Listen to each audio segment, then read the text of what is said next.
ரொம்ப பேருக்கு கூட்டத்தில் பேசுகிறதுன்னா பயம். நமக்கு ஒன்றும் தெரியாதுன்னு மற்றவங்க நினச்சிடக்கூடாதுங்கிற எண்ணம் தான் இதுக்கு காரணம். ரொம்ப முக்கியமான ஒரு கூட்டம்னா பயம் அதிகமாக இருக்கும். முக்கியமானவங்கள்லாம் வருவாங்களே, அவங்களாம் நம்மளை பற்றி மட்டமாக நினச்சிருவாங்களே அப்படிங்கிற பயம் வந்துடும். ஆனால் மேடை பேச்சுங்கிறது அவ்வளவு கடினமான ஒரு காரியம் இல்லைங்கிறாங்க அது சம்பந்தமான நிபுணர்கள். யாரும் பேச்சாளர் ஆகலாம், இது ஒன்றும் பெரிய கிஃப்ட்டு கிடையாது அப்படின்னு அவங்க சொல்கிறாங்க. நீங்கள் ஒரு சிறந்த பேச்சாளர் ஆகணுமா அப்படின்னா அதுக்குன்னு சில ஆலோசனைகளை சொல்லி வச்சுருக்கிறாங்க அனுபவசாலிகள். முதல் ஆலோசனை என்னென்னா, உங்கள் பேச்சு எளிமையாக இருக்கணும். ஏதாவது ஒரு கருத்து அல்லது 2 கருத்து சொன்னால் போதும். 20 அல்லது 30 கருத்துக்களை சொல்லிகிட்டே போகக்கூடாது. 2வது ஆலோசனை, நீங்கள் என்ன பேச போகிறீங்கிறது முதல்ல உங்களுக்கு நல்லா புரியணும். அதுக்கப்புறம் தான் அதை அடுத்தவங்களுக்கு புரிய வைக்க முடியும். எப்படி ஆரம்பிக்க போகிறோம், எந்த கருத்தை முக்கியமாக வலியுறுத்த போகிறோம், எப்படி முடிக்க போகிறோம் அப்படிங்கிறத முதல்ல நல்லா சிந்தித்து மனசில் வச்சுக்கணும். கடைசியாக என்ன சொல்கிறீங்களோ அதுதான் கேட்குறவங்க மனசில் நிற்கும். 3வது ஆலோசனை என்னென்னா, உங்கள் பேச்சு சுருக்கமாக இருக்கணும். ஒரு 15 நிமிஷம் பேசுகிறது ரொம்ப பொருத்தம். மணிக்கணக்கில் பேசிக்கிட்டு இருக்கிறது நல்லதில்லை. 4வது ஆலோசனை, நீங்கள் பேசுகிறது உண்மையாக இருக்கணும். உங்களுக்கு உண்மையான அனுபவங்கள் இருக்கும், அதை சொல்லலாம். உங்களுடைய உண்மையான அனுபவங்களை மற்றவங்களோட பகிர்ந்துக்கணும், அதுதான் முக்கியம். 5வது ஆலோசனை, ஆரம்பத்தில் கொஞ்ச நேரம் உங்களை பற்றியும் எதிரில் உள்ளவங்களை பற்றியும் சம்மந்தப்படுத்தி ஏதாவது பேசி ஒரு நெருக்கத்தை ஏற்படுத்திக்கணும். ஒவ்வொருத்தரும் இப்போ இவர் பேச போகிறது நம்ம சம்மந்தப்பட்டது அப்படின்னு நினைக்க ஆரம்பிச்சிருவாங்கல்ல, அதுக்கப்புறம் அவங்க கேட்க தயாராகிட்டாங்கன்னு அர்த்தம். எதிரில் உட்காந்துருக்கிற கூட்டத்திலேருந்து 3 பேரை தேர்ந்தெடுங்க. அதாவது வலது பக்கம் ஒருத்தர், நடுவில் ஒருத்தர், இடது பக்கம் ஒருத்தர். அதாவது உங்களை ரொம்ப கனிவாகவும் ஆர்வமாகவும் பார்க்குறவராக பார்த்து தேர்ந்தெடுத்துங்க மனசுக்குள்ளே.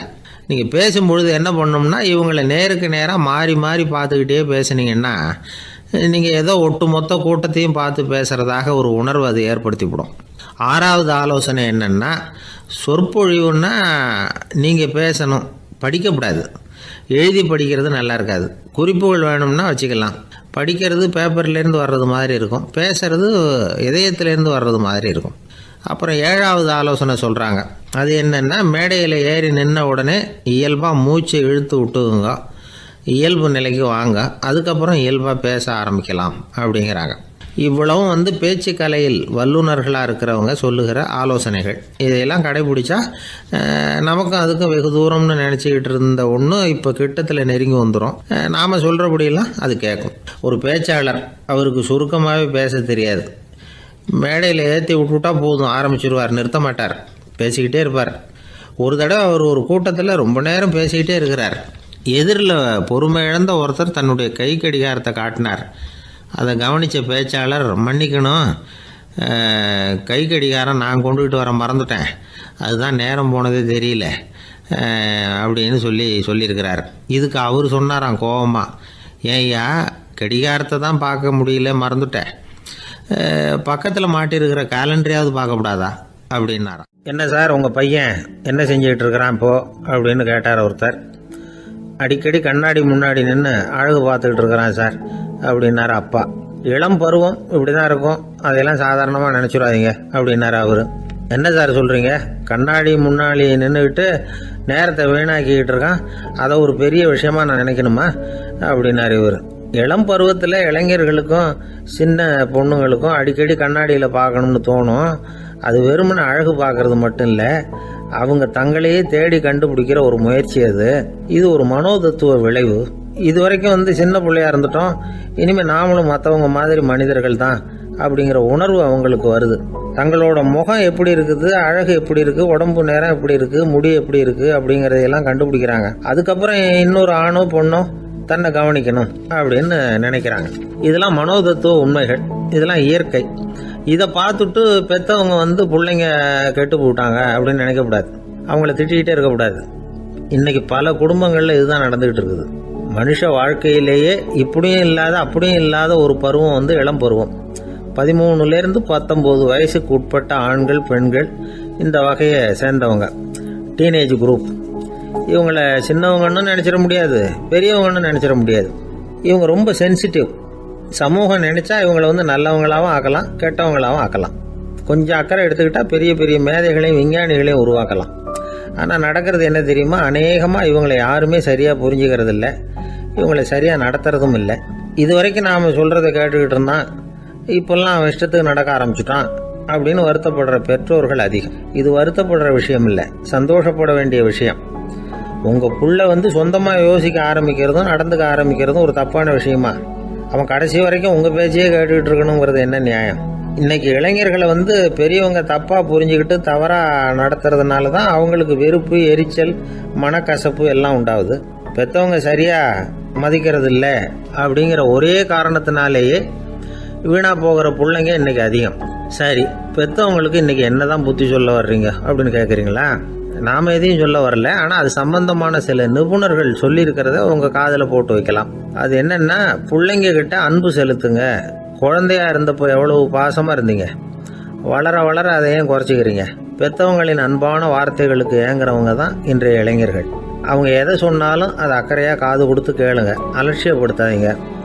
அவங்க விரும்புறது உங்ககிட்ட இருந்து ஒரு மதிப்பு, மரியாதை, அங்கீகாரம், இவ்வளவுதான். அவங்க அவங்களாவே முடிவுகள் எடுக்கட்டும், அதுக்கு நீங்கள் உதவியாக இருங்க, அது போதும். மற்றவங்க முன்னாடி, முக்கியமாக அவங்க நண்பர்கள் முன்னாடி அவங்கள பற்றி மட்டமாக பேசாதீங்க. அவங்கக்கிட்ட பொய் சொல்லக்கூடாது. நீங்கள் சொன்னது பொய்ன்னு தெரிஞ்சு போச்சுன்னா உங்கள் பேரில் அவங்களுக்கு இருக்கிற மதிப்பு போயிடும், நம்பிக்கை போயிடும். அவங்களுக்கு முன்னாடி நீங்கள் சண்டை போடக்கூடாது. உங்கள் பிள்ளைய எப்பவும் இன்னொரு பிள்ளையோட ஒப்பிட்டு பேசுகிற வேலையே வேணாம். கூட பிறந்த மற்றவங்களோட கூட ஒப்பிடக்கூடாது. இப்படி செஞ்சால் அவன் உங்ககிட்டையும் பிரியமாக இருக்க மாட்டான், அவங்ககிட்டையும் பிரியமாக இருக்க மாட்டான். புள்ள எங்கே போகிறான், என்ன பண்ணுறான் அப்படின்னுலாம் துப்பறிஞ்சிக்கிட்டு இருக்கக்கூடாது. இளைஞர்கள் தனிமையை விரும்புகிறவங்க. அவங்கள பெட்டியில் வச்சு மூடி பாதுகாக்கணும்னு நினைக்கக்கூடாது. அவங்கள எப்படி பாதுகாக்கிறது அப்படிங்கிறது அவங்களுக்கே தெரியும். உங்கள் புள்ள எப்படி நடந்துக்கணும்னு நீங்கள் எதிர்பார்க்குறீங்களோ அது மாதிரி நீங்கள் நடந்து காட்டுங்க, அது போதும். ஒரு வீட்டில் அப்பாவும் அம்மாவும் பேசிக்கிட்டு இருக்கிறாங்க, என்னங்க நம்ம பொண்ணு பெரியவளாயிட்டா, அடிக்கடி கண்ணாடி முன்னாடி போய் நின்றுக்கிட்டு இருக்கிறா, சீக்கிரமாக ஒரு பையனை பார்த்து கல்யாணத்தை முடிக்காம இப்படி மசன்னு கல் மாதிரி உட்காந்துருக்குறீங்களே அப்படின்னு சத்தம் போட்டாங்க. அந்த அம்மா, அவசரப்படாத, பார்க்கறதுக்கு கண்ணுக்கு அழகாக லட்சணமாக புத்திசாலியாக ஒரு பையன் கிடைக்க வேணாமா, அதுதான் பார்த்துக்கிட்டு இருக்கிறேன் அப்படின்னார் அப்பா. இதுக்கு அந்த அம்மா சொல்கிறாங்க, எங்கள் அப்பா இப்படியெல்லாம் நினச்சிக்கிட்டு இருந்திருந்தா எனக்கு கல்யாணமே ஆயிருக்காது தெரியுமா அப்படின்னாங்களாம். எனக்கு ஒரு நண்பர், அவர் ஒரு வழக்கறிஞர். ஒரு நாள் அவர்கிட்ட பேசிக்கிட்டு இருந்தேன். அப்போ கேட்டேன், ஏன் சார் நீங்கள்லாம் கோர்ட்டில் வாதாடுறப்போ கருப்பு நிற அங்கி அணியிறீங்களே, அதுக்கு என்ன காரணம்? சட்டத்துக்கும் கருப்பு கலருக்கும் என்ன சம்பந்தம் அப்படின்னு கேட்டேன். அது ஒரு சுவாரஸ்யமான கதைன்னார் அவர். சொல்லுங்களேன் அப்படின்னு அவர் சொன்னார். கிபி 1694 வருஷத்தில் இங்கிலாந்து அரசி 2வது மேரிங்கிறவர் இறந்து போனார். அந்த ராணியோட கணவர் 3ஆம் வில்லியம், அவரு ஒரு உத்தரவு போட்டாராம், அரசியோட மறைவுக்கு அனுதாபம் தெரிவிக்கிற வகையில் வழக்குரைஞர்கள் எல்லாரும் கருப்பு நிற அங்கி அணியணும் அப்படின்னு. அன்னைக்கு ஆரம்பித்த அந்த பழக்கம் அதுக்கப்புறம் மாறவே இல்லையாம், இன்னைக்கும் தொடருது.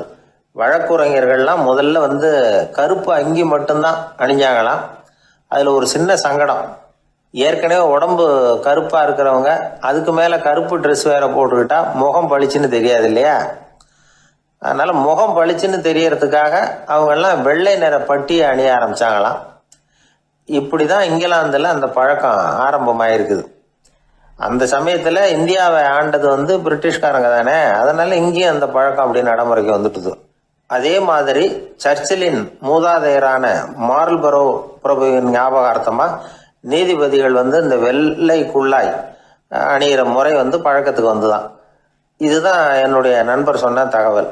இங்கிலாந்தில் நீதிமன்றம்ங்கிறது ரொம்ப மதிப்புள்ளது. அந்த அளவுக்கு சட்டத்துக்கு அங்கே மரியாதை. அங்கே நடந்த ஒரு சுவாரஸ்யமான நிகழ்ச்சியை ஒரு சகோதரி எழுதி அனுப்பியிருந்தாங்க. அவங்க அப்பா நீதித்துறையை சேர்ந்தவரா, அவர் சொன்னதான் இது. அவங்க எழுதி அனுப்பியிருந்த விஷயம் என்னென்னா, அங்கே ஒரு கேஸில் ஒரு முக்கியமான தீர்ப்பு வழங்க வேண்டி இருக்குது. ஜட்ஜி, பாரட்லா படித்த பெரிய பெரிய வக்கீல்கள், ஜூரி எல்லாருமா கூடி அந்த கேஸை பற்றி விவாதிக்கணும். சுமாராக 40 பேர். இதுக்காக கோர்ட்டு ஹாலில் விசேஷ சேம்பரில் நுழையிறதுக்கு முன்னாடி அவங்கெல்லாம் தங்களுடைய கோட்டு, தொப்பி எல்லாத்தையும் கழட்டி அங்கே நின்றுக்கிட்டு இருந்த ஒரு அட்டெண்டர்கிட்ட கொடுத்துட்டு உள்ளே போனாங்க. அந்த ஆள் படிக்காதவர். அவர் ஒவ்வொருத்தர் கொடுக்குறதையும் வாங்கி அங்கே அப்படியே ஒரு இடத்துல அடுக்கி வைக்கிறார். அப்படியே வாங்கி உள்ளே வச்சுக்கிட்டு இருக்கிறார் ஒவ்வொரு இடத்துல. அது அவரோட வேலை. உள்ளே போன ஜட்ஜி, வக்கீல், ஜூரி எல்லாரும் ரொம்ப நேரமாக அந்த கேஸை பற்றி விவாதிக்கிறாங்க. ஒரு நாள் பூரா ஆயிட்டுது. அவ்வளவு தீவிரமாக அக்கு வேறு ஆணி வேறையாக பிச்சு உதறி இருக்கிறாங்க. ஒரு வழியாக 13 மணி நேரம் கழித்து வெளியில் வந்திருக்கிறாங்க. ஒவ்வொருத்தராக வர வர அந்த அட்டெண்டரும் அவங்கவுங்க கோட்டு தொப்பியை அவங்கக்கிட்ட எடுத்து ரொம்ப மரியாதையாக திருப்பி கொடுத்துக்கிட்டு இருக்கிறார். கடைசியாக ஜட்ஜ்மெண்ட்லாம் எழுதி முடிச்சுட்டு ரொம்ப திருப்தியோடவும் களைப்போடவும் வெளியில் வந்துகிட்டு இருக்கிறாராம். இந்த ஆள் அவருடைய மேல் கோட்டையும் தொப்பியையும் எடுத்து அவர்கிட்ட ரொம்ப மரியாதையோடு நீட்டினாராம். ஜட்ஜுக்கு ரொம்ப ஆச்சரியம். இந்த ஆள் எப்படி இவ்வளவு பேரோட கோட்டு தொப்பி எல்லாத்தையும் ஞாபகம் பேசகாமல் திருப்பி கொடுக்குறார் அப்படிங்கிறது அவருக்கு ஆச்சரியம். அதனால் அவர் அந்த ஆளை பார்த்து கேட்டாராம், ஏப்பா இந்த கோட்டை கொடுக்குறியே, இது என்னோடது தானா, என்னோடது தான்னு உனக்கு எப்படி தெரியும் அப்படின்னாராம். இதுக்கு அந்த பியூனு ரொம்ப பதவிசா பதில் சொன்னாராம், ஐயா இந்த கோட்டு ஹேட்டை உங்ககிட்ட வாங்கி மாட்டினேன், இப்போ திரும்ப உங்ககிட்ட தரணும், தந்துட்டேன், இதுதான் என்னோட வேலை, மற்றபடி இது உங்களோடதா இல்லையா அப்படிங்கிறதெல்லாம் எனக்கு தெரியாதுங்க அப்படின்னாராம். ஒரு சீடன் அந்த காலத்துல அஹிம்சைக்கு மரியாதை அதிகமா இருந்தது. இந்த காலத்துல இம்சைக்கு அதிக மரியாதை. ஒரு பெரியவர் இருந்தார். உண்மையை பத்தியும் சத்தியத்தை பத்தியும் நிறைய உபதேசம்லாம் பண்ணார். அது பிரகாரமே நடந்தார்.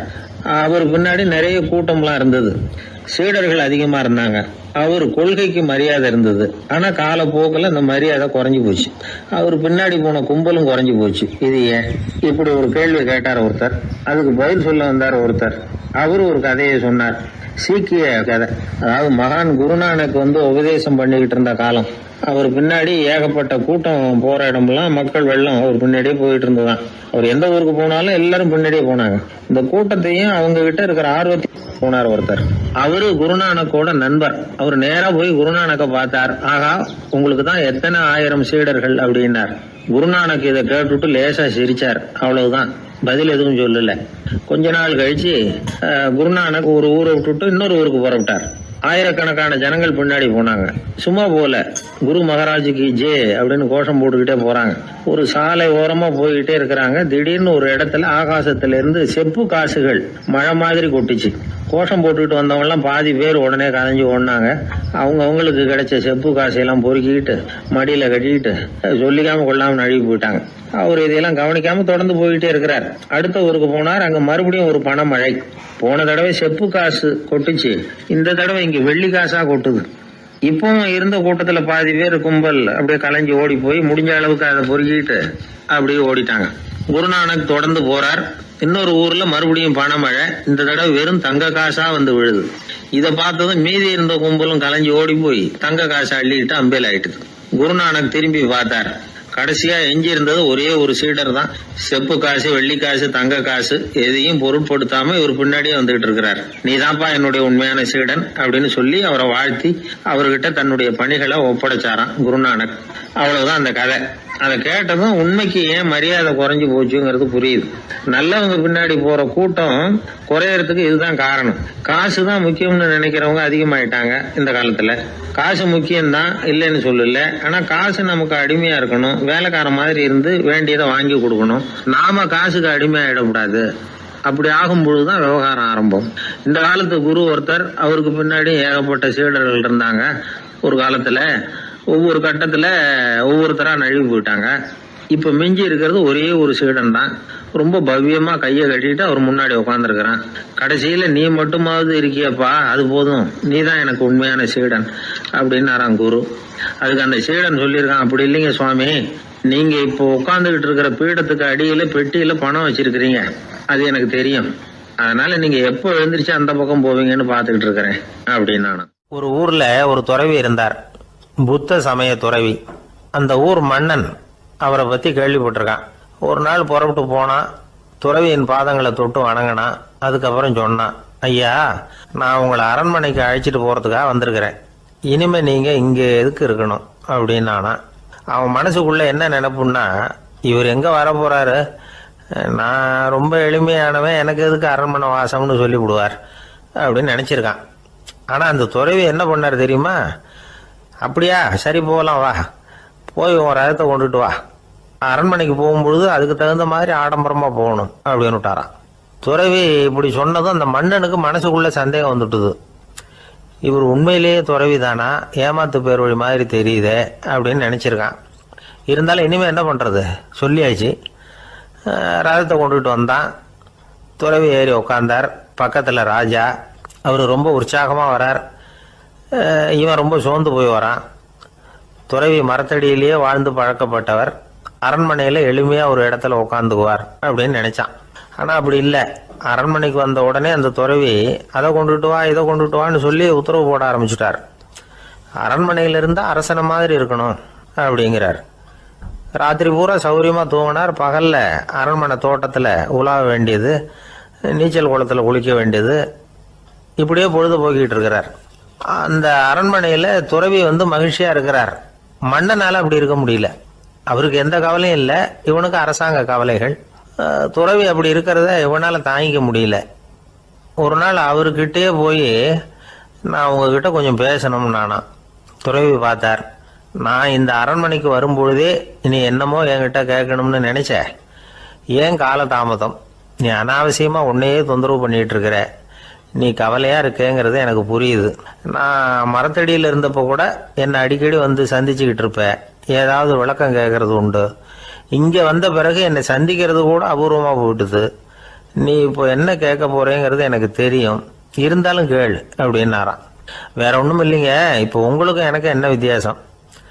2 பேரும் அரண்மனையில் தான் இருக்கிறோம். நீங்கள் மகிழ்ச்சியாக இருக்கிறீங்க, நான் அப்படி இருக்க முடியல. இவ்வளவுக்கும் நீங்கள் முன்னாடி இருந்தது மாதிரி இல்லை.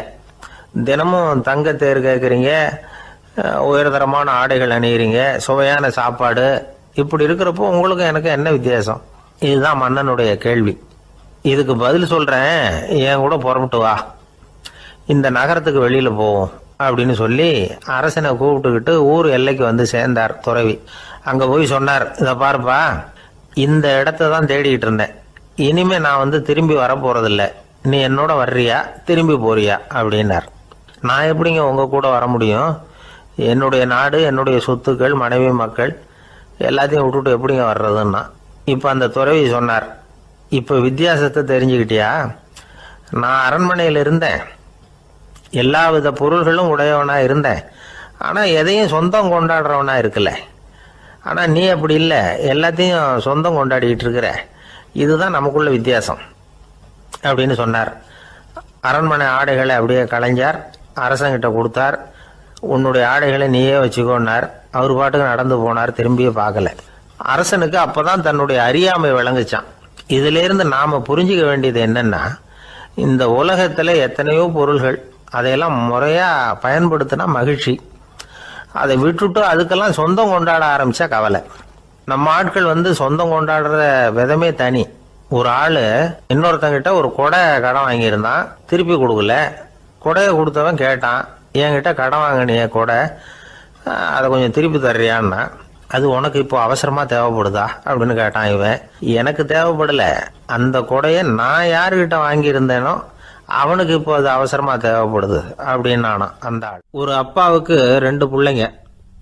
மூத்தவன் ரொம்ப அடக்கம், அப்பா எது சொன்னாலும் கேட்பான், பெரியவங்களுக்கு கீழ்ப்படிஞ்சு நடப்பான். இளையவன் அப்படி இல்லை, தான் நினைச்சதை தான் சொல்லுவான், செய்வான். அடுத்தவங்க சொல்கிறத கேட்க மாட்டான், அடங்கி நடக்க மாட்டான். இந்த 2 பேரில் யாரை உங்களுக்கு பிடிக்கும்? பெரியவனை தான் பிடிக்கும், ஏன்னா அவன் தான் சொல்கிற பேச்சை கேட்குறவன் அப்படின்னு சொல்லுவீங்க. ஆனால் ஒரு ஞானி என்ன சொல்கிறார் தெரியுமா? ஒரு குழந்தை அதன் அறிவுக்காக மதிக்கப்பட வேண்டுமே தவிர அதனுடைய கீழ்ப்படியும் தன்மைக்காக அல்ல அப்படிங்கிறார். நம்ம குழந்தைகளை சுயமாக சிந்திக்கிறதுக்கு நாம் விடுறதில்லை, மற்றவங்களை பார்த்து காப்பி அடிக்கிறதுக்கு தான் நாம் அவங்களுக்கு கற்றுக் கொடுக்குறோம். புகழ்பெற்ற மனிதர்கள் சிலருடைய பேரை சொல்லி நீயும் அவர் மாதிரி ஆகணும், இவர் மாதிரி ஆகணும் அப்படின்னு சொல்லிகிட்டே இருக்கிறோம். குழந்தைகள் தங்களுடைய தனித்தன்மையை வளர்த்துக்கிறதுக்கு நாம் தடையாக இருக்கிறோம். ஒரு குழந்தைகிட்ட அனாவசியமாக நம்பிக்கையை வளர்த்துடக்கூடாது, எந்த கோட்பாட்டையும் திணிக்கக்கூடாது. நாம் ஏற்கனவே அர்த்தமில்லாத கருத்துக்களையும் கொள்கைகளையும் மனசில் போட்டு நிரப்பி வச்சிருக்கிறோம். இந்த உலகத்துக்கு புதுசாக சேர்ந்திருக்கிற ஒரு குழந்தையின் தூய்மையான மனசில் நம்ம கருத்துக்களை அறிமுகம் செய்ய அல்லது திணிக்கிறதுக்கு நமக்கு எந்த அதிகாரமும் கிடையாது. ஒரு குழந்தைய நீ இந்த மதத்தை சேர்ந்தவன் அப்படின்னு பிறந்ததுமே ஒரு முத்திரை குத்தி விடுறோம். இது அதோட சுதந்திரத்தை ஆரம்பத்திலேயே கிள்ளி எறிகிறது மாதிரி தான். நீங்கள் ஒரு மதத்தின் வழிமுறைகளை கடைப்பிடிச்சிக்கிட்டு வர்றீங்க, அந்த வழியில் போய்கிட்டு இருக்கிறீங்க, சரி, அதனால் போகிறீங்க. அதுக்காக உங்கள் குழந்தையையும் அதே வழியில் தான் வரணும் அப்படின்னு கட்டாயப்படுத்துறதுக்கு உங்களுக்கு என்ன உரிமை இருக்குது? அந்த குழந்தை சுயமாக சிந்திச்சு ஒரு முடிவுக்கு வரட்டுமே, அதுக்கு நீங்கள் ஏன் தடையாக இருக்கிறீங்க? நமக்கு உண்மையிலேயே நம்ம குழந்தை மேலே அன்பு இருந்தால் இது மாதிரி திணிப்பு வேலைகளை செய்யக்கூடாது. திணிப்பு வேலைகளிலிருந்து குழந்தைகளை காப்பாற்றினா போதும். அதுதான் ரொம்ப முக்கியம். அடுத்த தலைமுறை அற்புதமான தலைமுறையாக உருவாகும். நாம் தான் சாதி மத சங்கடங்களில் மாட்டிக்கிட்டு தவிக்கிறோம்.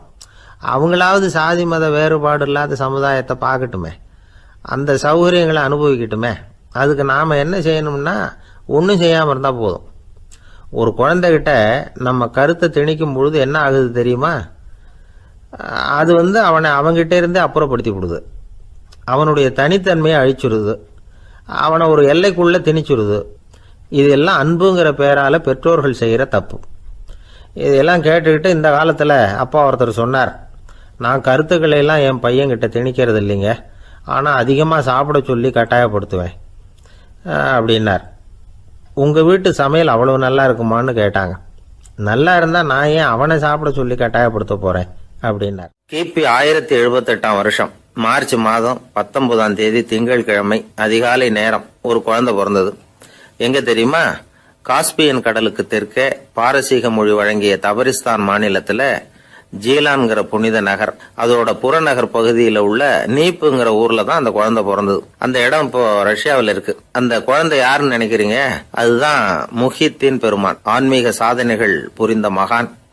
முஹித்தீன் ஆண்டகை தன்னுடைய 18வது வயசுல உயர்கல்விக்காக ஜீலான் நகரத்தை விட்டு பகுதாத் நகரத்துக்கு புறப்பட்டு போறார். இளம் பிராயம் தானே, அதனால துணைக்கு ஒரு வர்த்தக கூட்டத்தோட சேர்ந்து போயிட்டு இருக்கிறார். ரொம்ப தூரம் போகணும். ஒவ்வொரு இடமா தங்கி தங்கி போயிட்டு இருக்கிறாங்க. ஒரு இடத்துல ஒரு கொள்ளை கூட்டம் பயங்கரமான ஆயுதங்களோட அவங்கள வழிமறிச்சுட்டுது.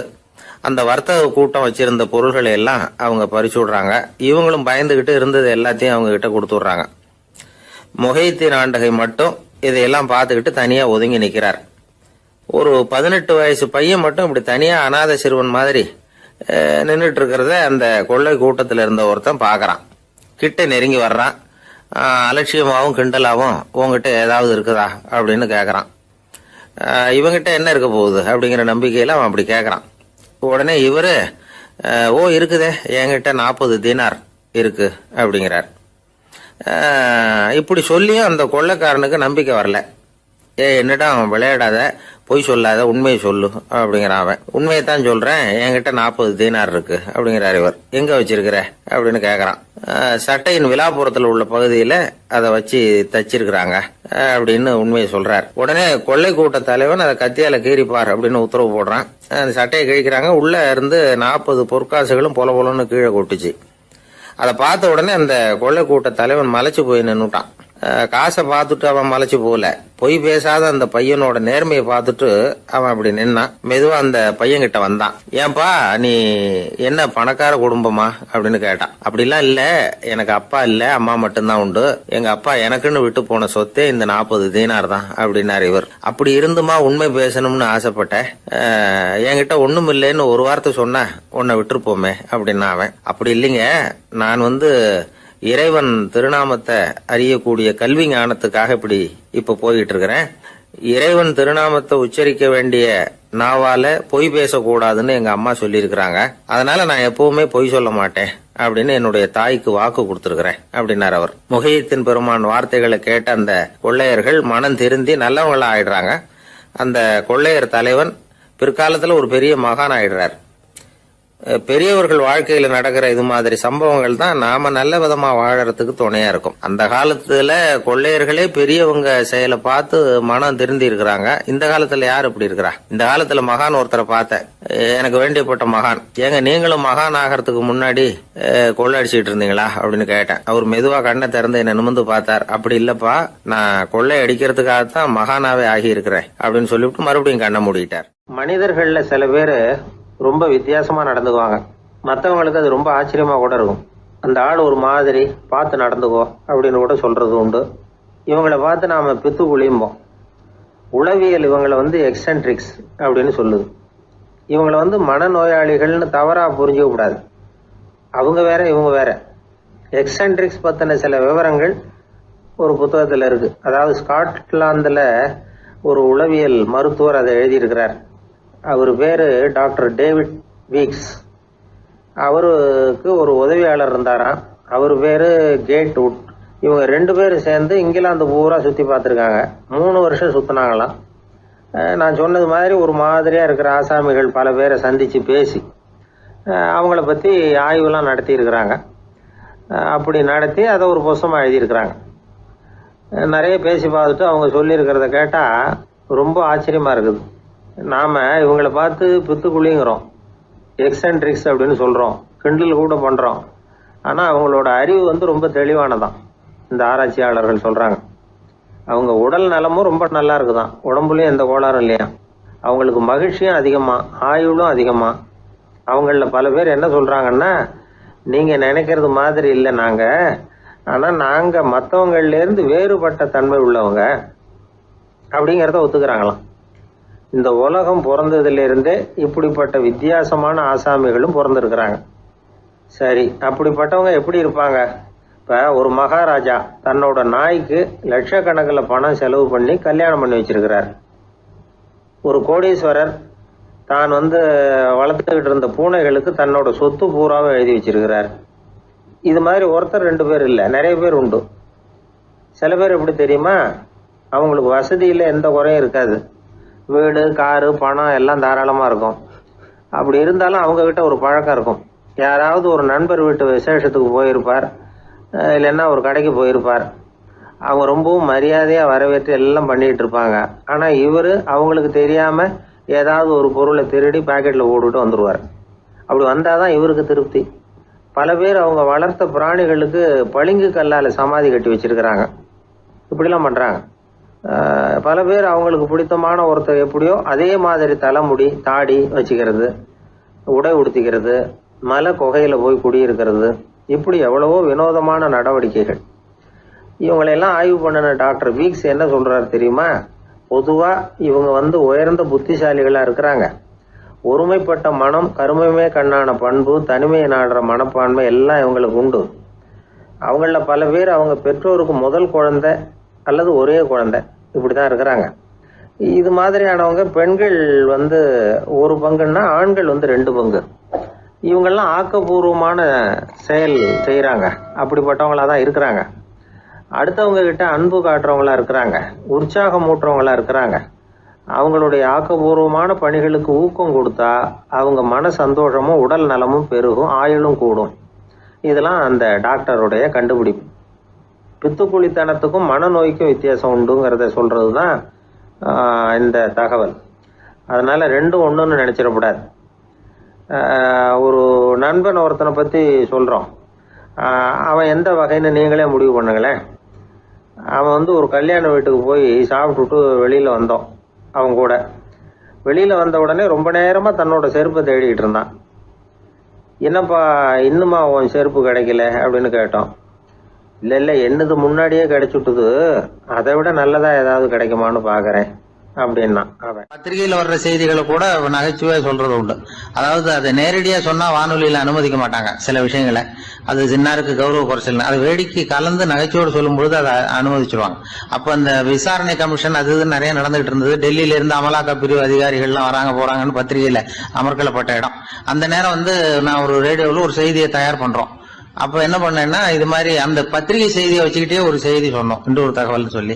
அதனால ஒருத்தன் தமிழ்நாட்டில் ஒரு ஆள், அவன் திடீர்னு கோடீஸ்வரன் ஆயிட்டான். நேற்று வரைக்கும் சாதாரணமா இருந்தா இன்னைக்கு கோடீஸ்வரன் ஆயிட்டான். டெல்லியில இருந்து 2 அதிகாரிகள் வராங்க, எப்படி அவன் பணம் சேர்த்தான்னு கண்டுபிடிக்கிறதுக்கு. அவனை கூப்பிட்டு 2 அதிகாரிகளும் எப்படிடா பணம் சேர்த்த? நான் ஒன்றும் தப்பான வழியில பணம் சேர்க்கல சார், நான் பந்தயம் கட்டியே பணக்காரன் ஆயிட்டேன். பந்தயம் கட்டி எப்படிடா பணக்காரன் ஆக முடியும் அப்படின்னா, நீங்க நம்புங்க சார், நான் பந்தயம் கட்டி தான் பணக்காரன், தப்பான வழியில சேரல சார். பந்தயம் கட்டி எப்படா கோடீஸ்வரன் ஆனேன் அப்படின்னா, நாங்க நம்ப முடியாதுன்னு இருக்கான் விசாரிக்க வந்தவன். அப்படின்னா உங்ககிட்ட ஒரு பந்தயம் கட்டட்டுமான் இருக்கான் விசாரிக்க வந்தவன்ட்டிய. என்னடா பந்தயம் அப்படின்னா, ஒண்ணுமில்ல சார், இது என் கண்ணு, இது என் பல்லு, என் கண்ணை என் பல்லாலேயே கடிக்கிறேன், எவ்வளவு பந்தயம் விசாரிக்க வந்தா 100 ரூபாய் எடுத்து வச்சான், இதை ப்ரூவ் பண்றான்னு.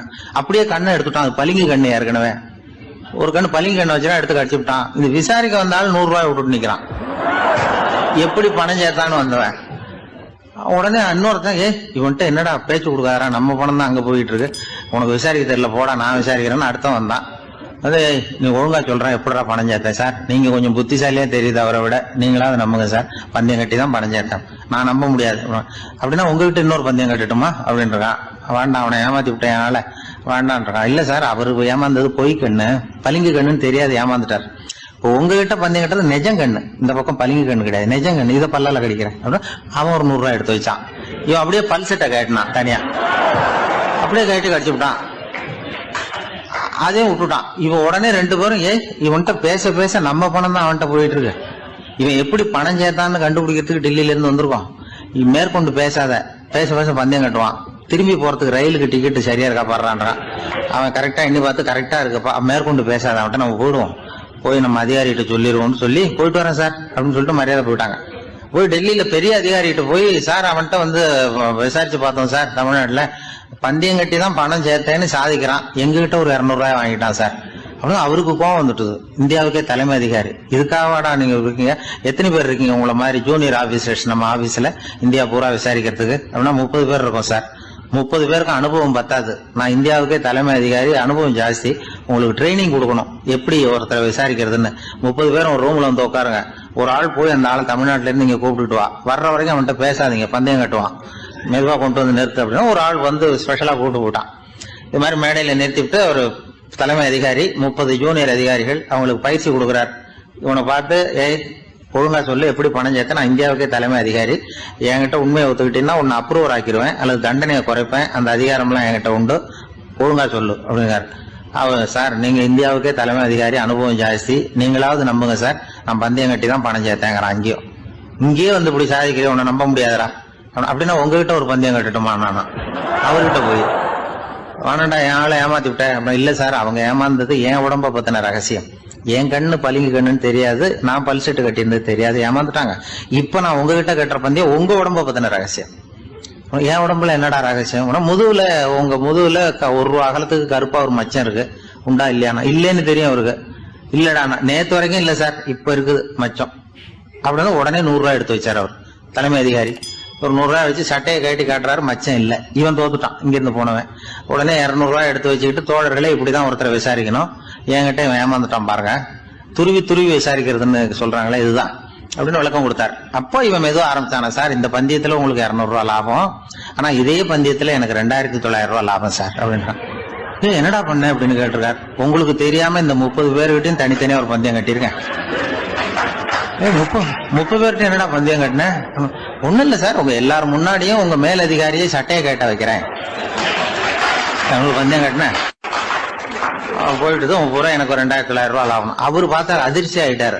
தலைமை, சார் நீங்க போங்க சார் அப்படின்னு சொல்லி ஒரு ஆளை கொண்டு போய், சாரை கொண்டு போய் மரியாதையா பக்கத்து ரூம்ல விட்டுவாங்க, இனிமே அவர்கிட்ட யாரும் பேசாதீங்க வாங்கன்னு சொல்லிவிட்டு, அதுக்கப்புறம் தோழர்களே, இவர் பேச ஆரம்பிச்சாரு, தோழர்களே இனிமே யாரும் தமிழ்நாட்டு பக்கம் விசாரிக்க போகாதீங்க, நீங்க யாராவது போறதுன்னா மத்திய பிரதேசம், உத்தரப்பிரதேசம், இப்படி எத்தனையோ பிரதேசம் இருக்கு, போயிட்டு வாங்க, தமிழ்நாட்டுக்கு மட்டும் போகாதீங்க, ஏன்னா அங்க போனா நம்ம பணத்துக்கு ஆபத்து வந்துருது அப்படின்னு சொன்னாருன்னு. இந்த கதையை ரேடியோவில் சொன்னேன். இந்த கதையை உண்மை சம்பவமா சொன்னா அனுமதிச்சிருக்க மாட்டாங்க. இந்த நகைச்சுவைக்கு உள்ள மரியாதை என்னன்னா, அது ஒரு கதை மாதிரி உண்டு பண்ணி இப்படி சொன்னதும், இதுல என்ன என்னுடைய விசேஷம்னா, இந்த ஸ்கிரிப்டை வாங்கிட்டு வர சொல்லி மந்திரியினுடைய பிஏ வந்தார். ஒரு மந்திரி அப்ப இருந்தவர், அவர் பிஏ அடிக்கடி வருவார். வந்து இந்த போன நேற்று முந்தா நாள் ரேடியோவில் சொன்னேன் அந்த இன்னொரு தகவல், காப்பி ஒண்ணு வாங்கிட்டு வா அப்படி இப்படின்னு கூப்பிடுவார். மேடையில பேசுறதுக்கு எங்களுக்கு தேவை, உபயோகப்படும்னு கேட்பார். அவரு இந்த நிகழ்ச்சி வந்தப்போ உடனே அன்னைக்கு வந்துட்டார் அந்த பிஏ. இன்னைக்கு காலையில சொன்னீங்களே சார், மந்திரி கேட்கிறாரு மேடையில பேசுறதுக்கு அப்படின்னு. நான் அப்பதான் ஆச்சரியப்பட்டேன், பாருங்க இந்த நகைச்சுவைக்கு உள்ள மரியாதை. அவரே கேட்கிறார், சொல்லப்பட்டதே அவரை பத்தி தாங்கிறது தெரியாம அவரே எப்படி சொல்ல, அதுதான் சிரிப்புக்குள்ள மரியாதைங்கிறது. அது யாரை பத்தி சொல்றோமோ அவருக்கு தெரியாம கூட சொல்லலாம் அதை. அப்படி இது உண்மையில நடந்த சம்பவம். அந்த அமைச்சர் இப்ப இல்ல, உயிரோட எல்லாம் இருந்து வாங்கிட்டு இருந்தார். திருநெல்வேலி மாவட்டத்துல கோவில்பட்டிக்கு பக்கத்துல உள்ள ஊர் கடம்பூர். காமராசர் முதலமைச்சரா இருந்த காலம். கடம்பூர்ல ஒரு பள்ளி சீரமைப்பு மாநாடு நடக்குது. அந்த பக்கத்துல உள்ள பள்ளிக்கூடம்லாம் அதுல கலந்துக்குது. கண்காட்சி வேற. ஊர் பூரா விழா கோலம். மறுநாள் மாநாடு நடக்க போகுது. ஆனால் முதல் நாளே மழை பிடிச்சிக்கிட்டுது. மறுநாளும் அது விடாமல் பேஞ்சிக்கிட்டு இருக்குது. காமராசர் காலையிலேருந்து பல்வேறு நிகழ்ச்சிகளில் கலந்துக்கிட்டு சாயந்தரமாக கடம்பூருக்கு வந்து சேர வேண்டியவர். மழை பேஞ்சிக்கிட்டு இருக்கிறதுனால நிகழ்ச்சி ரத்தாயிடுமோ என்னமோ அப்படின்னு எல்லாரும் சந்தேகப்பட்டுக்கிட்டு இருக்கிறாங்க. அவர் கோவில்பட்டி பயணிகள் விடுதியில் இருக்கிறார். கடம்பூர்லேருந்து சில பேர் போய் அவரை சந்திக்கிறாங்க. மழை பெஞ்சிக்கிட்டு இருக்குதே, என்ன செய்யலாம் அப்படின்னு கேட்குறாங்க. மழை பெஞ்சால் நல்லது தானே, அதுக்காக மாநாட்டை எதுக்காக ரத்து செய்யணும்? ஆசிரியர்கள் எவ்வளவு கஷ்டப்பட்டு ஏற்பாடு பண்ண மாநாடு, கட்டாயம் வந்துடுறேன் அப்படின்னாராம் காமராசர். உடனே புறப்பட்டார். மழையை பொருட்படுத்தாத மக்கள் கூட்டம், அது கலையாமல் காத்துக்கிட்டு இருக்கிறாங்க அவ்வளோ பேரும். தலைவர் வந்துட்டார்னு தெரிஞ்சது ஜனங்களுக்கு ஏகப்பட்ட உற்சாகம். ஜனங்கள் அவ்வளவு உற்சாகமாக வரவேற்றாங்க. மாநாடு ஆரம்பமாச்சு. மலர் மாலைகள் மலை மாதிரி குவிய ஆரம்பிச்சுட்டுது. வரிசையாக ஒவ்வொரு கல்வி நிலையம் சார்பாகவும் வரவேற்பு பத்திரம் வாசித்து கொடுக்குறாங்க. என்ன வாசிக்கிறாங்கங்கிறத காமராசர் கூர்ந்து கவனிக்கிறார். ஏகப்பட்ட புகழ் மொழிகள், ரொம்ப பாராட்டி புகழ்ந்து என்னென்னமோ வாசிச்சுக்கிட்டு இருக்கிறாங்க. கொடை வள்ளலே, குணக்குன்றே, மலையே, கடலே, இப்படி தமிழ் மொழியில் பாராட்டுறதுக்கு எத்தனை வார்த்தைகள் உண்டோ அத்தனையும் அதில் சேர்த்துருக்குறாங்க. காமராசர் பொறுமை இழந்துட்டார். போதும் போதும், உங்கள் எல்லாரையும் பார்த்து 2 வார்த்தை பேசிவிட்டு போகிறதுக்காக தான் நான் வந்திருக்கிறேன். எல்லாரும் மழையில் சிரமப்பட்டு நின்றுக்கிட்டு இருக்கிறீங்க, இப்படி என்ன புகழ்ந்து படிச்சுக்கிட்டே இருந்தால் எப்படி அப்படின்னாராம். அதுக்கப்புறம் பேசி முடிச்சிருக்கிறார். மாநாட்டு நிகழ்ச்சிகள் முடிஞ்சதும் இன்னொரு நிகழ்ச்சியில் கலந்துக்கிறதுக்காக புறப்பட்டாராம். ஒரு திறந்த ஜீப்பில் அவரை ஊர்வலமாக அழைச்சிக்கிட்டு போயிருக்கிறாங்க. தெருவில் 2 பக்கமும் ஏகப்பட்ட கூட்டம். அங்கங்கே ஜீப்பை நிறுத்தி ரோஜா மாலை, ஜருக மாலை இப்படி போட்டுக்கிட்டே இருக்கிறாங்க. அதையெல்லாம் அப்படி அப்படியே வாங்கி அங்கங்கே நின்றுக்கிட்டு இருந்த குழந்தைகள்கிட்டையும் தாய்மார்கள்கிட்டையும் கொடுத்துக்கிட்டே போகிறார். அந்த சமயத்தில் கூட்டத்துக்கு அப்பால் ஒரு பெரியவர் கையில் ஒரு மல்லிகை சரத்தோடு நின்றுட்டு இருக்கிறார். அவரால் முண்டி அடிச்சுக்கிட்டு முன்னால் வர முடியல. காமராசர் இதை கவனிக்கிறார். அவ்வளவுதான், உடனே நிறுத்தப்பா வண்டிய அப்படிங்கிறார். ஜீப்பு நிற்கிது. டிரைவரை பார்த்து, அதோ பார், அங்கே ஒருத்தர் நிற்கிறார் பார், அவரை இங்கே அழைச்சிட்டு வா அப்படின்னாராம். கூட்டம் வழி விடுது. அந்த பெரியவரை கிட்டத்தில் அழைச்சிட்டு வர்றாங்க. காமராசர் அவரை பார்த்து, வாங்க வாங்க, நல்லா இருக்கீங்களா அப்படின்னு சத்தம் போட்டு உற்சாகமாக விசாரிக்கிறாராம். பெரியவர் கண்களில் கண்ணீர், பேச்சு வரல. மல்லிகை சரத்தை அவருக்கு போடுறார். கொஞ்ச நேரம் அவர்கிட்ட பொறுமையாக பேசிக்கிட்டு இருந்துட்டு அவரை அனுப்பி வைக்கிறார் காமராசர். பெரியவர் போனதுக்கு அப்புறம் காமராசர் பக்கத்தில் இருந்தவங்க கிட்ட சொல்கிறார் அந்த பெரியவரை பற்றி. அந்த காலத்தில் ரொம்ப கஷ்டப்பட்டவர் இவர், ஜெயிலுக்கு போனவர் அப்படின்னு ரொம்ப உருக்கமாக நெகிழ்ந்து போய் சொல்கிறார். இதில் ஒரு விஷயத்தை கவனிங்க. தன்னை புகழ்ந்து படிக்கப்பட்ட வாழ்த்து மடலை படிக்க வேணாம்னு தடுத்து நிறுத்தினார். எங்கேயோ ஒரு மூலையில் கையில் ஒரு 4 முழம் மல்லிகை சரத்தோடு ஒதுங்கி நின்றுக்கிட்டு இருந்த அந்த தொண்டரை அவ்வளவு பெரிய கூட்டத்துக்கு நடுவுலையும் தேடி கண்டுபிடிச்சி கிட்டத்தில் கூப்பிட்டு அவர் கொடுத்த அன்பு மாலையை வாங்கி கழுத்தில் போட்டுக்கிட்டார். அதுதான் காமராசர்.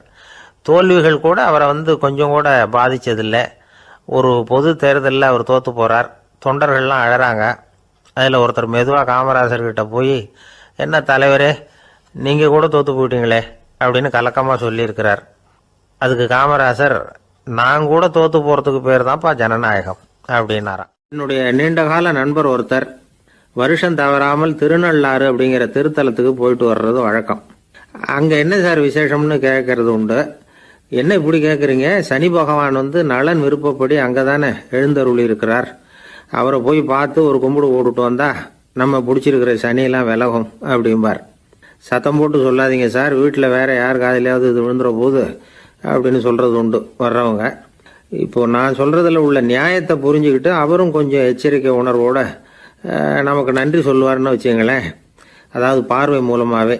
அந்த நண்பருக்கு ஆன்மீக விஷயங்களில் அதிக ஈடுபாடு உண்டு. அப்பப்போ சில புராண கதைகளை எல்லாம் சொல்கிறது உண்டு. ரொம்ப சுவாரஸ்யமாக இருக்கும். எப்போவுமே புராண விஷயங்களையெல்லாம் அறிவியலுங்கிற தராசில் வச்சு எடை போட்டுட்டு இருக்கக்கூடாது. அப்படி பார்த்தா அதெல்லாம் நம்ப முடியாத வெறும் கற்பனைகளாக தோணும், மூட நம்பிக்கைகளாகவும் தெரியும். புராணங்களை புராணங்களாகவே புரிஞ்சுக்கிறவங்களுக்கு அதெல்லாம் அர்த்தமுள்ள செய்திகளை உள்ளடக்கி இருக்கிறதாக தெரியும். அந்த வகையில் தான் இந்த நண்பரும் நிறைய செய்திகளை சொல்கிறது உண்டு.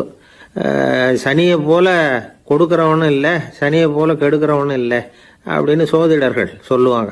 நாம் ஏதாவது ஒரு வம்புல மாட்டிக்கிட்டா பிடிச்சது சனி அப்படிங்கிறோம். ராவணன் எப்பேற்பட்ட வீரன், அவனே சனி பார்வைப்பட்டது தானே சங்கடப்பட ஆரம்பித்தான் அப்படின்னார் நண்பர். அது எப்படிங்கன்னு கேட்டேன். அவர் சொல்ல ஆரம்பித்தார், இந்த ராவணன் இருக்கானே நவ கிரகங்களையும் பிடிச்சி கொண்டுட்டு வந்து தன்னுடைய சிம்மாசனத்தில் அப்படியே படிகளாக போட்டு வச்சுட்டானான், ஒவ்வொரு படியாக. பாவம் அந்த 9 தேவதைகளும் ஒவ்வொரு படியாக குப்புற கிடக்குறாங்க. நவக்கிரகம் நம்மளை ஆட்டி படைக்குதுன்னு நாம் சொல்லிட்டு இருக்கிறோம். ஆனால் அந்த நவக்கிரகங்களை ராவணன் எப்படி வச்சுருந்தான் பாருங்க. எல்லாரையும் சிம்மாசனத்துக்கு பக்கத்தில் படிப்படியாக போட்டு வச்சிருக்கிறான். காலை அது மேலே வச்சு தான் ஏறி போகணும். வேறு வழி இல்லாமல் எல்லாரும் குப்புற விழுந்து கிடக்குறாங்க. ராவணன் வந்து ஒவ்வொரு தடவையும் இவங்க முதுகில் அடி வச்சு ஏறி தான் அந்த சிம்மாசனத்துக்கு போகிறது வழக்கம். இப்படி நடந்துக்கிட்டு இருக்கிறது நாரதர் கண்ணில் பட்டுட்டு தான். அவர் சும்மா இருப்பாரா? யோசனை பண்ணார் என்ன செய்யலாம் அப்படின்னு. ஒரு முடிவு பண்ணிட்டு நேராக ராவணன் கிட்ட போனாராம். ராவணா, நீ வந்து நவக்கிரகங்களை பிடிச்சி கொண்டாந்து உன்னுடைய சிம்மாசனத்துக்கு படிகளாக போட்டு வச்சிருக்கிற, அது உன்னுடைய வீரத்தை காட்டுது. இருந்தாலும் ஒரு விஷயத்த நீ யோசிச்சு பார்க்கணும். ஒவ்வொரு தடவை நீ சிம்மாசனத்துக்கு போகும்பொழுதும் நவக்கிரகங்களின் முதுகல் அடி வச்சு நீ ஏறி போற, அது உனக்கு பெருமை கிடையாது. அவங்களுடைய மார்புல அடி வச்சு ஏறி போகணும், அதுதான் உனக்கு பெருமை அப்படின்னாராம். இவர் சொல்றதும் சரிதானே அப்படின்னு யோசிச்சிருக்கான் ராவணன். உடனே குப்புற கிடந்த நவக்கிரகங்களை திருப்பி மல்லாக்க போட்டான். அவங்க மார்புல அடி வச்சு மேலே ஏறி சிம்மாசனத்துக்கு போனானா. அப்படி போயிட்டு இருக்கும் பொழுது சனி பகவானின் பார்வை அவன் மேலே பட்டுதான். அவ்வளவுதான். என்னாச்சு தெரியுமா? சூர்பனகை தேடி வந்தா. சீதையோட அழகை பற்றி தன்னுடைய அண்ணங்கிட்ட சொல்ல ஆரம்பிச்சுட்டா. விவகாரம் ஆரம்பமாயிட்டது. அதுதான் சனியினுடைய வேலை அப்படின்னு சொல்லி இந்த கதையை சொல்லி முடிச்சார் என்னுடைய நண்பர். ஆக சனியின் பார்வை வந்து நம்ம பேல படாமல் பார்த்துக்கிறது தான் நல்லதுங்கிறீங்க அப்படின்னு.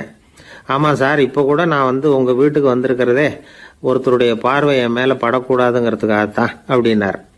யாருங்க அதுன்னு என்னுடைய மாமனார் சார். அவசரத்துக்கு அவர்கிட்ட கொஞ்சம் கடன் வாங்கிவிட்டேன். நம்ம மாப்பிள்ளை தானேன்னு சொல்லி அவர் விட்டு கொடுக்கறதுக்கு தயாராக இல்லை.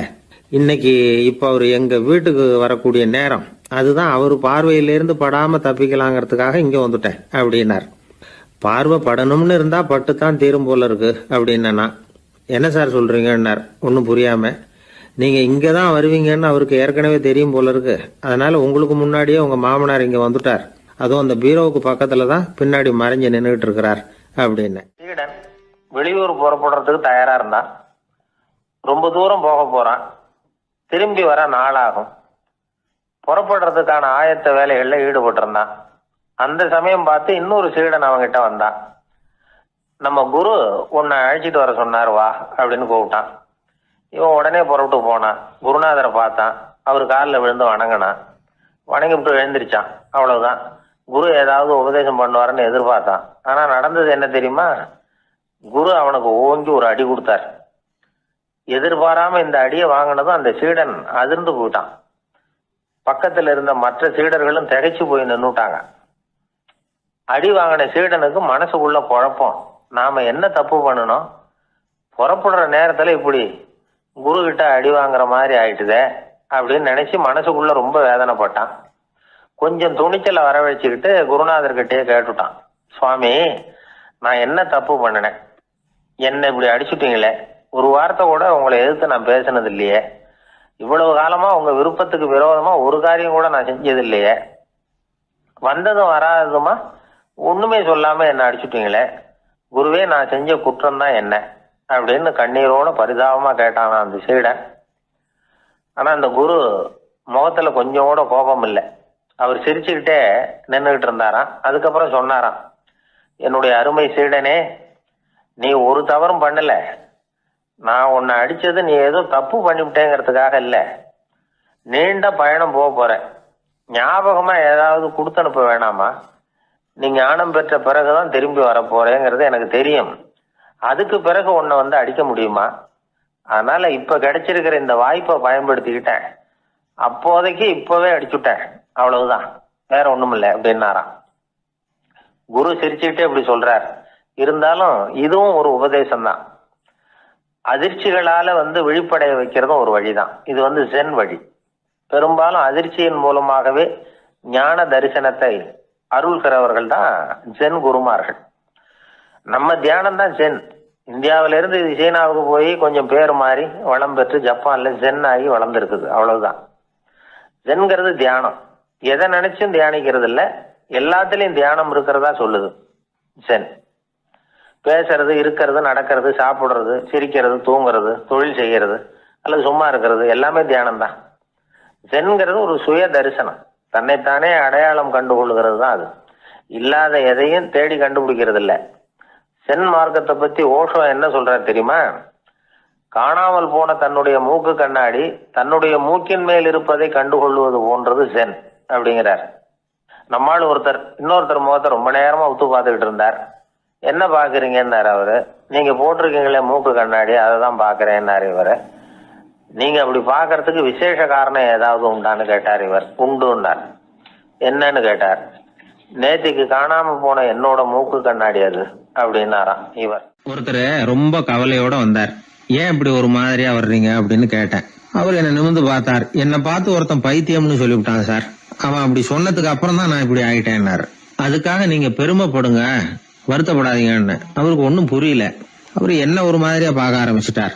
நான் உடனே ஓஷோ சொல்லி இருக்கிற சில கருத்துக்களை அவர்கிட்ட எடுத்து சொன்னேன். இத பாருங்க, இந்த உலகத்துல பல பெரிய மேதாவிகள்லாம் சாதாரண மக்கள் கண்ணுக்கு பைத்தியமா தான் தெரிஞ்சிருக்கிறாங்க அப்படின்னு விவரத்தை சொன்னேன். ஏன்னா மத்தவங்க மாதிரி அவங்க கவலைப்படுறது இல்ல, எதுக்கும் இறுக்கம் அடையறது இல்ல, சாவை கண்டு பயப்படுறது இல்ல, அற்பமான மகிழ்ச்சிக்கு ஆசைப்படுறது இல்ல. அவங்க முழுமையா வாழறாங்க. மத்தவங்களை இது பாதிக்குது. ஏன்னா இவங்களால அவங்க மாதிரி அலட்டிக்காம இருக்க முடியறது இல்ல. அதனால வெறுக்க ஆரம்பிச்சு விடுறாங்க. அவன் கிடக்குறான் பைத்தியக்காரன் அப்படின்னு சொல்லி அவங்களுக்குள்ளேயே ஆறுதல் அடையறதுக்கு முயற்சி பண்றாங்க. இதுதான் இன்னைக்கு உலகத்துல நாம பாத்துக்கிட்டு இருக்கிறது. ஆனா ஒரு உண்மை என்ன தெரியுமா? இந்த உலகத்துல பைத்தியக்காரர்களும் புத்தி சுவாதீனம் இல்லாதவங்களும் தான் மகிழ்ச்சியாவும் கொண்டாட்டமாவும் இருக்க முடியும். அதனால நமக்கெல்லாம் புத்தி சுவாதீனத்துடன் கூடிய ஒரு பைத்தியக்காரத்தன்மை இருக்கிறது நல்லதுதான். அப்படி இருந்தாதான் வாழ்க்கையை கொண்டாட முடியும். ஒரு மனநல மருத்துவமனையில ஒருத்தர் சிகிச்சைக்காக சேர்ந்திருந்தார். சேர்ந்து 1 வருஷம் ஆச்சு. தான் குணமாயிட்டோங்கிறது அவருக்கு தெரிஞ்சு போச்சு. டாக்டர் கிட்ட விவரத்தை சொன்னார். இது மாதிரி எனக்கு மனசுல தோணுதுங்க, நான் தெளிஞ்சுட்டேன் போல இருக்கு அப்படின்னு அவர் சொல்லியிருக்கிறார். அவரும் சொன்னார், நீங்க சொல்றது சரியாதான் இருக்கும், இருந்தாலும் உங்களை இங்கேயே வச்சிருந்து சில சோதனைகள்லாம் பண்ணி பார்த்துட்டு அதுக்கப்புறம் வீட்டுக்கு அனுப்புறோம் அப்படின்னார். சரிங்கன்னார் அவரு.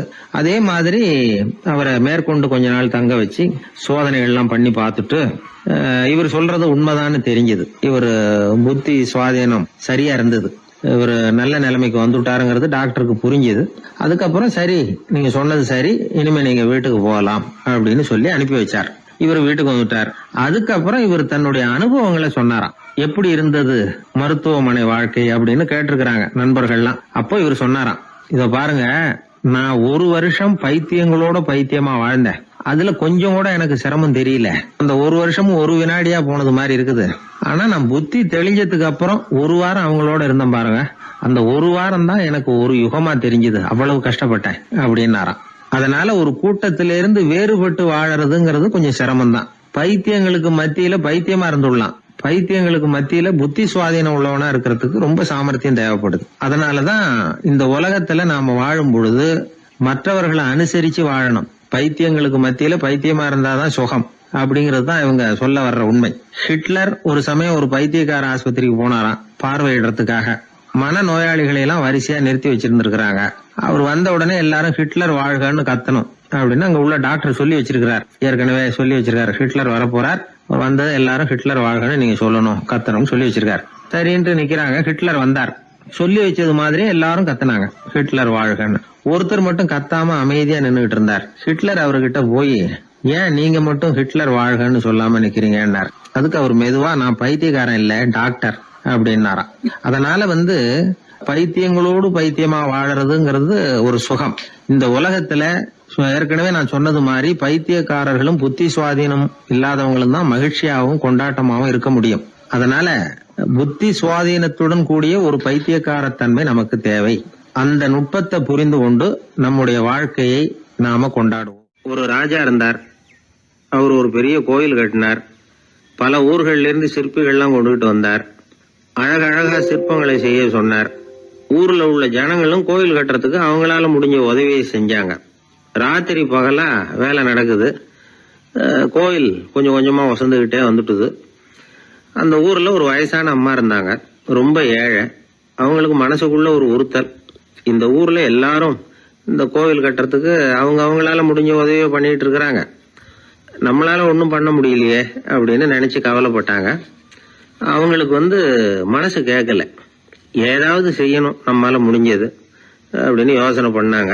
நல்ல வெயில் நேரத்தில் சிற்பிகள்லாம் ரொம்ப சிரமப்பட்டு சிலை வடிச்சுக்கிட்டு இருக்கிறாங்கல்ல, அவங்களுக்கு அந்த நேரம் தாகம் எடுக்குமே, அதனால சிரமப்பட்டு ஒரு குடத்துல தண்ணி எடுத்துக்கிட்டு அதை இடுப்புல வச்சுக்கிட்டு மெதுவா கொண்டுகிட்டு அங்க போறது அப்படின்னு முடிவு பண்ணிட்டு அந்த அம்மா போச்சு. அங்க போய் வேலை செய்யறவங்களுக்கு தாகம் எடுக்கிற போலாம் ஒரு கோவலையில தண்ணியை எடுத்து கொடுத்துக்கிட்டு இருக்கிறது. இப்படியே பண்ண ஆரம்பிச்சுட்டு அந்த அம்மா. ஏதோ அந்த அம்மாவால முடிஞ்ச ஒரு சின்ன உதவி அது. இப்படி கொஞ்சம் கொஞ்சமா வேலை நடந்தது. கோபுரம் வசந்தது, எல்லா வேலையும் முடிஞ்சது. இனிமே கடைசியா கற்ப கிரகத்தின் மேல விமானம் அமைக்க வேண்டியதுதான் பாக்கி. அந்த வேலையும் ஆரம்பமாச்சு.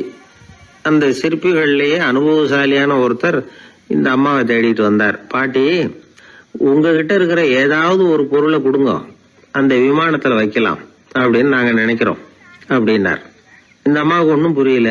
ஏதாவது இருந்தாவில கொடுக்கலாம், எதுவும் இல்லையே, என்ன பண்றது யோசனை பண்ணாங்க. இத பாருப்பா, என்கிட்ட என்ன இருக்கு, இந்த வாசப்படியில கிடக்குது, இந்த கல்லு தான் இருக்குது, வேணும்னா இதை எடுத்துட்டு போங்க அப்படின்னாங்க. உடனே அந்த கல்லை பேத்து எடுத்துட்டு போயிட்டாங்க அவங்க. அங்க போய் பார்த்தா என்ன ஆச்சரியம், அந்த விமானத்து உச்சியில கலசங்களை அமைக்கிறதுக்கான பிரம்ம எந்திரத்தை மூடுற கருங்கல் ஒண்ணு தேவையா இருந்தது. இவங்க எடுத்துட்டு போன கல்லு அதுக்கு ரொம்ப பொருத்தமா அமைஞ்சு போச்சு. ஏதோ அதுக்காகவே அளவெடுத்து செஞ்சது மாதிரி அமைஞ்சுட்டுது. அந்த கல்லையே அங்க அப்படியே பதிச்சுட்டாங்க. ஒரு வழியா கோவிலை கட்டி முடிச்சாங்க. அடுத்தது கும்பாபிஷேகம். அதுவும் ரொம்ப சிறப்பா கோலாகலமா நடந்து முடிஞ்சது.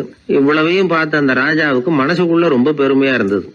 இவ்வளவு பெருசா இந்த கோவில் உருவாகிறதுக்கும் இவ்வளவு சிறப்பா இந்த விழா நடக்கிறதுக்கும் நாம தானே காரணம் அப்படின்னு மனசுக்குள்ள நினைச்சுக்கிட்டார். இப்படி நினைச்சுக்கிட்டே அன்னைக்கு ராத்திரி அரண்மனையில படுத்து தூங்கினார்.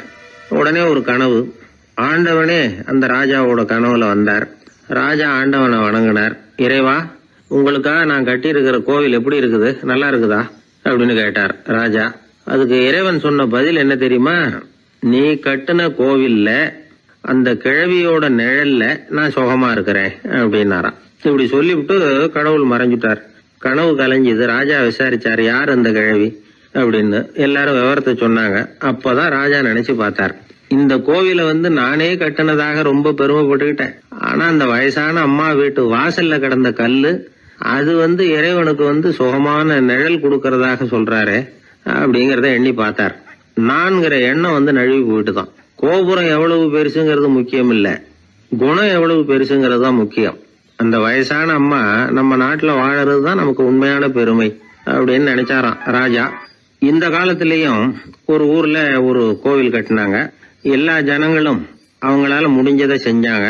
நம்மால ஒருத்தன் அந்த திருப்பணி குழு தலைவரை போய் பார்த்தான். நான் ஏதாவது ஒத்துழைக்கணுமா ஐயா அப்படின்னு ரொம்ப பணிவா கேட்டான். திருப்பணி குழு தலைவர் சொன்னார், இத பாருப்பா, இந்த கோவில் கட்டி முடிக்கிற வரைக்கும் உன்னுடைய ஒத்துழைப்பு எதுவும் தேவையில்லை. கட்டி முடிச்சு கும்பாபிஷேகம் ஆனதுக்கு அப்புறம் தான் உன்னுடைய ஒத்துழைப்பு ரொம்ப அவசியம் அப்படின்னார். அதுக்கப்புறம் நான் என்ன செய்யணும் சொல்லுங்கன்னா, இவன் இந்த சாமி சிலைய நீ திருடிட்டு போகாம இருக்கணும், அவ்வளவுதான் அப்படின்னாராம். ஒரு ராஜா இருந்தார். நாடு பூராவும் நிறைய மரங்களை நட்டு வளர்க்கணுங்கிறது அவரோட ஆசை. தானே அதுக்கு முன்மாதிரியா இருக்கணும்னு நினைச்சார். அரண்மனையை சுத்தி மரங்களை நட்டு வளர்த்தார். இதை பார்த்துட்டு ஜனங்களும் அவங்கவுங்க வீட்டை சுத்தி மரக்கன்றுகளை நட்டு வளர்த்தாங்க. கொஞ்ச காலத்துல ஊரு பூரா பசுமையா மாறிச்சு. எல்லாருக்கும் சந்தோஷமா இருந்தது. இது ஒரு பக்கம் இருக்கட்டும். இப்ப நான் சொல்ல போற கதை வேற. அதாவது அந்த ராஜா ஒரு நாள் தன்னுடைய அரண்மனையை சுத்தி இருக்கிற விதவிதமான மரங்களை எல்லாம் போய் பார்த்தார்.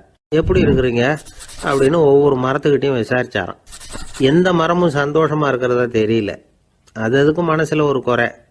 முதல்ல ஆலமரத்துக்கிட்ட போனார். அது சொல்லிச்சு, மண்ணா, நான் நல்லா பெருசா வளர்ந்துருக்கிறேன், அடர்த்தியா இருக்கிறேன், கிளையெல்லாம் 4 பக்கமும் நல்லா படர்ந்து தான் இருக்குது, இருந்தாலும் எந்த பிரயோஜனமும் இருக்கிறதா தெரியல எனக்கு. என்னுடைய பழம்லாம் ரொம்ப சின்னதா இருக்குது, என் கண்ணுக்கு சரியா புறப்பட மாட்டேங்குது. நான் இருக்கிற சைஸுக்கு என்னுடைய கிளையில இருக்கிற பழம்லாம் எவ்வளவு பெருசா இருக்கணும், அது இத்தனூண்டு இருக்கிறது எனக்கு பெரிய அவமானமா இருக்கு. இப்படி இங்க நின்றுகிட்டு இருக்கிறதே ரொம்ப கூச்சமா இருக்கு. ஒரு நல்ல புயல் வந்ததுன்னா பேசாம சாஞ்சு விடலாமான்னு பாக்குறேன் அப்படின்னு புலம்புது ஆலமரம். சரி இருக்கட்டும்னு நினைச்சுக்கிட்டு ராஜா அடுத்தபடியா ஒரு அத்தி மரத்துக்கிட்ட போனார். அதுவும் புலம்ப ஆரம்பிச்சுட்டுது. நான் கூட பெரிய மரம் தான், இல்ல இலையெல்லாம் அழகா தான் இருக்குது, பழம் அழகா இருக்குது, இருந்தாலும் உள்ள விஷயம் இல்லையே, அத்தி பழத்தை புட்டு பார்த்தா அத்தனையும் சொத்த அப்படின்னு பழமொழியே உண்டாயிட்டுதே. இப்படி ஒரு கெட்ட பேரோட நான் இருக்கணுமா அப்படின்னு புலம்புது அது. சரி இது இருக்கட்டும் அப்படின்னு சொல்லி அடுத்தபடியாக வேப்ப மரத்துக்கிட்ட போனார். அது தன்னுடைய வேதனையை வெளியிட்டது. எனக்கு எவ்வளவோ மருத்துவ குணங்கள்லாம் இருக்கிறதா சொல்லிக்கிறாங்க, இருந்தாலும் என்ன பிரயோஜனம், என்னுடைய பழத்தை மனிதர்கள் யாரும் விரும்பி சாப்பிட்றது இல்லையே அப்படின்னுது. ராஜா அடுத்தாப்புல இருந்து ஒரு பனை மரத்துக்கிட்ட போனார். நான் நல்லா உயரமாக தான் வளர்ந்துருக்கிறேன், மற்ற மரங்கள்லாம் என்னை அண்ணாந்து தான் பார்க்கணும், இருந்தாலும் என்கிட்ட நிழலுக்காக யாரும் ஒதுங்கிறது இல்லையே அப்படின்னுது. என்ன இது எல்லா மரமும் இப்படி திருப்தி இல்லாமல் இருந்துகிட்டு இருக்குதே அப்படின்னு நினச்சிக்கிட்டே ராஜா அடுத்தபடியாக அங்கே இருந்த ஒரு பைன் மரத்துக்கிட்ட போனார். அழகாக உயரமாக பசுமையாக தான் இருந்தது, ஆனால் பழமோ பூவோ கிடையாது. அதை நினச்சி அது வருத்தப்பட்டுக்கிட்டு இருக்குது. ஓக் மரம் அது ஒன்று நின்றுட்டு இருந்தது. அது என்ன சொல்லிச்சுன்னா, இலையுதிர் காலத்தில் என் மேலே இருக்கிற எல்லா இலைகளும் உதிர்ந்து போடுது, முடி கொட்டின மனிதர்கள் மாதிரி மொட்டையாக நான் நிற்க வேண்டி இருக்குது, என்ன வாழ்க்கை இது அப்படின்னு சொல்லி அழுத்துக்கிட்டது. சரி புளிய மரம் என்ன சொல்லுது பார்ப்போம்னு அதுகிட்ட போனால், என்னுடைய நிழலில் யாருமே தங்க மாட்டாங்க, உடம்புக்கு சூடுன்னு ஒதுங்கி போயிடுவாங்க, அடிமரத்தை பார்த்தீங்கன்னா பட்டையெல்லாம் உறிஞ்சி பார்க்கறதுக்கே கேவலமாக இருப்பேன் அப்படின்னுது அது.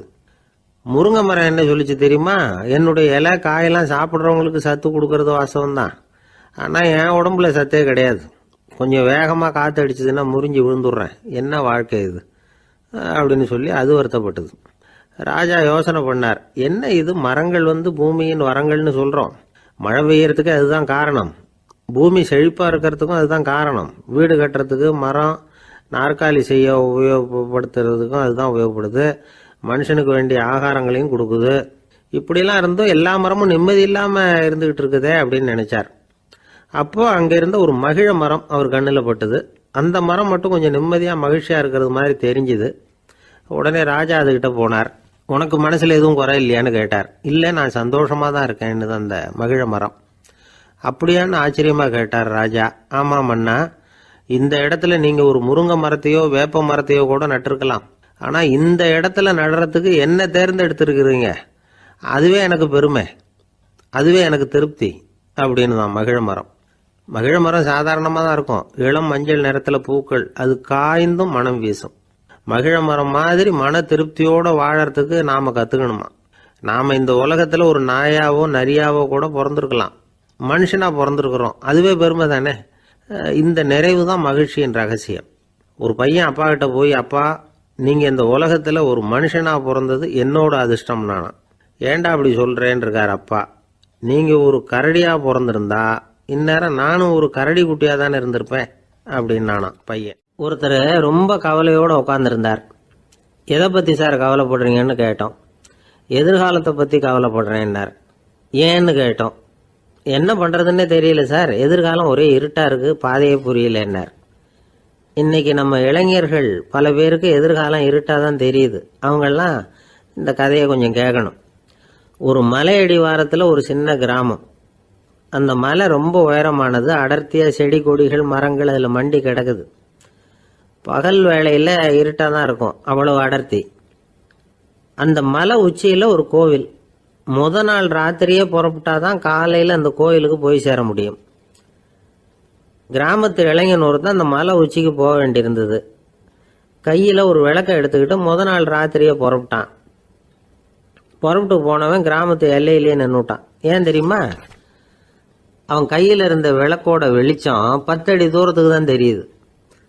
அது வரைக்கும் தான் பாதை தெளிவாக இருக்குது, அதுக்கு அப்பால எல்லாம் ஒரே இருட்டாக இருக்குது, பாதை புரியல. இவன் யோசனை பண்ணி பார்த்தான். மனசுக்குள்ள ஒரு சந்தேகம்.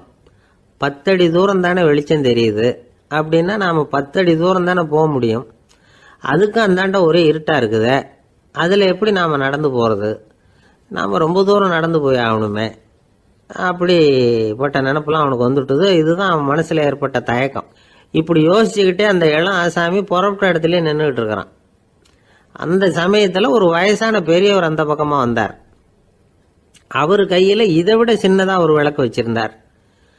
அது எப்படின்னா, அது ஒரு 5 அடி தூரத்துக்கு தான் வெளிச்சம் காட்டுது, அவ்வளவு சின்ன விளக்கு. அவரும் மலை உச்சிக்கு போகிறதுக்காக தான் வந்துகிட்டு இருக்கிறார்.